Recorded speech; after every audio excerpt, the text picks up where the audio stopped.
ৰবীন্দ্ৰনাথ কৃষ্ণ দাস আৰু মোৰ হাতত বৰ্তমান এখন কিতাপ আছে। কিতাপখন হৈছে মই মানুহ হ'ব খোজো। এই কিতাপখন এগৰাকী বিশিষ্ট সাংবাদিক, এগৰাকী সাহিত্যিক, এগৰাকী সুপ্ৰবক্তা আৰু সমাজ হিতৈষী শুভচিন্তক ডক্টৰ কুমুদ দাসৰ।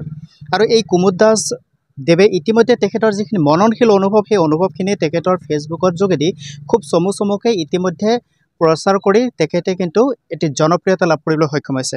আজি আমি ৬৪ সংখ্যক বড়ো সাহিত্য সভাৰ বাকৰিত যেতিয়া আমি এমাৰ পাব্লিকেশ্যনত আহিলোঁ, তেতিয়া আমি এই কিতাপখন প্ৰত্যক্ষ কৰিলোঁ। এই মানুহ হ'ব খোজো কিতাপখনত আচলতে আছে কি, ডক্টৰ কুমুদ দাসে কি চিন্তন কৰি এই কিতাপখন লিখি ওলাইছে, এই সকলোবিলাক কথা আমি কিন্তু জানিবৰ প্ৰয়োজন আছে।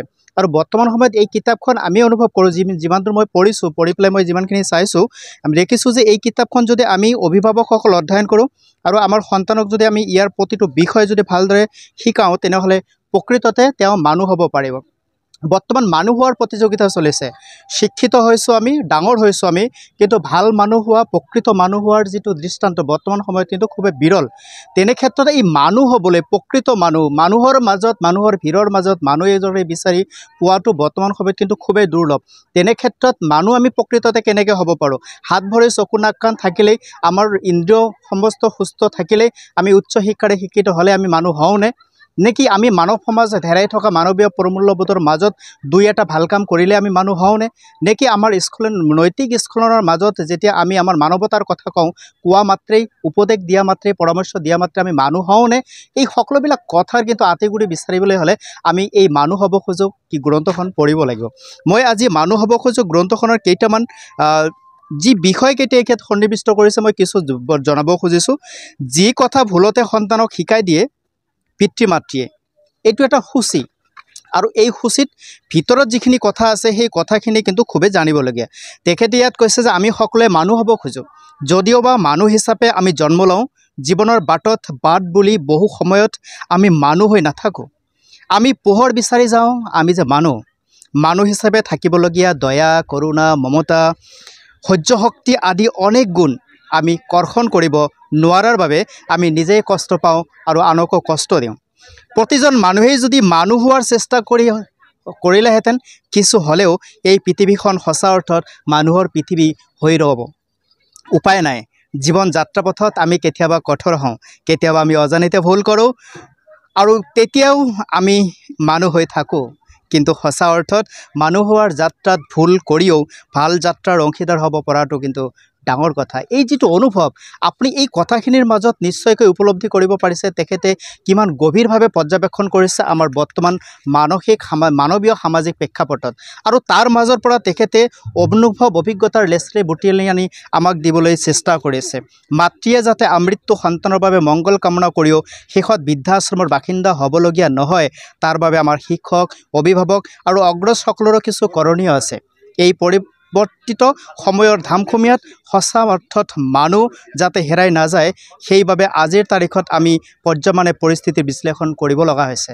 আৰু এই পৰিস্থিতিৰ ওপৰত বিশ্লেষণ কৰি সঁচা অৰ্থত মই মানুহ হ'ব খোজোঁ, এই চিন্তন যেতিয়া আমি প্ৰত্যেকে ল'ম, মই মানুহ হ'ব খোজোঁ, তেওঁ নহয় মই মানুহ হ'ব খোজোঁ, সিহঁত নহয় মই মানুহ হ'ব খোজোঁ, এই চিন্তাধাৰাৰে যেতিয়া আমি আগবাঢ়িম, তেতিয়াহ'লে আমাৰ চিন্তাৰ মাজত মহৎ চিন্তাৰ উদ্ৰেক ঘটিব, আৰু সি কলি হৈ ফুল হৈ বিকশিত হ'ব।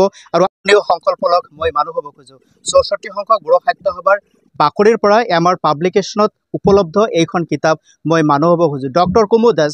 তেখেতৰ পেজত যদি আপোনালোকে যায়, তেনেহ'লে এই যি মানৱীয় প্ৰমূল্যবোধ, নৈতিকতাৰ কথা, নৈতিক প্ৰমূল্যবোধৰ কথা, সামাজিক চেতনাবোধৰ কথা সজাগ সচেতন কৰা, আমি প্ৰকৃত অৰ্থত মানুহ হ'বৰ যিখিনি উপায়, আমি কি কৰিব লাগে, কি কৰিব নালাগে, কোনকেইটা কথাত গুৰুত্ব দিব লাগে, কোনকেইটা কথা আমি এৰাই চলিব লাগে, কেনেকুৱা সংগ ল'ব লাগে, কেনেকুৱা পৰিৱেশ আমি ল'ব লাগে, কেনেকুৱা পৰিৱেশ আমি ৰচনা কৰিব লাগে। প্ৰকৃত অৰ্থত মানুহ হ'বলৈ হ'লে, প্ৰকৃত অৰ্থত মই মানুহ হ'ব খুজিলে, মোৰ সন্তানক মানুহ কৰিব খুজিলে, মোৰ পৰিয়ালৰ প্ৰতিগৰাকী সদস্যবৰ্গক মই মানুহ কৰিব খুজিলে, মই কেনেকুৱা চৰিত্ৰৰ অধিকাৰী হ'ব লাগিব, এই সকলোখিনি কথা কিন্তু গুৰুত্বপূৰ্ণভাৱে এইখন গ্ৰন্থত বিশ্লেষণ কৰা আছে। ডক্টৰ কুমুদ দাস এগৰাকী শ্ৰদ্ধেয় ব্যক্তি। তেখেতৰ অনুভৱ, তেখেতৰ চিন্তা, তেখেতৰ কথনশৈলীয়ে আপোনাক আকৰ্ষিত কৰিব। আপোনালোকে ডক্টৰ কুমুদ দাস ফেচবুক পেজত গ'লেও আপোনালোকে পাই যাব। DY 365 এগৰাকী কাৰ্যবাহী সম্পাদক হিচাপে তেখেতে সংবাদ জগতৰ শিৰোনাম দখল কৰিবলৈ সক্ষম হৈছে।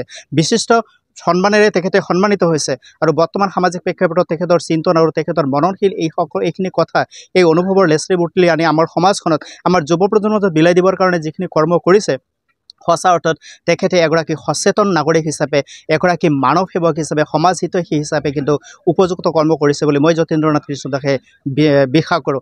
আজিৰ এই সময়ত মই ডক্টৰ কুমুদ দাসলৈ ধন্যবাদ জ্ঞাপন কৰিছোঁ। তেখেতে আমাৰ সাহিত্যৰ ভঁৰাললৈ এখন এনেকুৱা অনুপম গ্ৰন্থ উপহাৰ দিছে, মই মানুহ হ'ব খোজোঁ। এই মই মানুহ হ'ব খোজোঁ এই সংকল্পটোৱে আপুনি লওক, আজিৰ পৰা মই মানুহ হ'ব খোজোঁ। সঁচা অৰ্থত মই মানুহ হ'ব খুজিবলৈ হ'লে মোৰ কি কৰণীয় থাকিব সেইখিনি যদি বিশ্লেষণ কৰোঁ তেনেহ'লে প্ৰকৃতত মই মানুহ হ'ব খুজিম। ডক্টৰ কুমুদ দাস আপোনালৈ ধন্যবাদ জ্ঞাপন কৰিলোঁ। আপোনাৰ এই গ্ৰন্থখন মই ক্ৰয় কৰিছোঁ আৰু গ্ৰন্থখনৰ পৃষ্ঠাত আপুনি যিখিনি অনুভৱ আপুনি ইয়াতে সন্নিৱিষ্ট কৰিছে সেইখিনি মই নিশ্চয়কৈ অধ্যয়ন কৰিম আৰু অনুভৱশীলতাৰ এটি মননশীল আলোচনা আপোনালৈ নিশ্চয় আগবঢ়াম। আজিৰ ভিডিঅ'টো আপুনি গ্ৰহণ কৰিব আৰু আপোনাৰ ফেচবুকত পেজত আপুনি শ্বেয়াৰ কৰিব পাৰিব। আপুনি যদি ইচ্ছা কৰে মোৰ কথাখন যদি আপোনাৰ ক'ৰবাত হৃদয় স্পৰ্শ কৰিছে বা আপোনাৰ মন আকৰ্ষণ কৰিছে তেনেহ'লে নিশ্চয়কৈ মই সুখী হ'ম। ধন্যবাদ। আগবাঢ়ক সাহিত্যৰ এই সৃষ্টি আপুনি আগবঢ়াই লৈ যাওক নতুন দিগদৰ্শনেৰে নৱপ্ৰজন্মক সূৰ্যৰ কিৰণৰ দিশেৰে আগবঢ়াই নি উদ্ভাসিত কৰিবলৈ।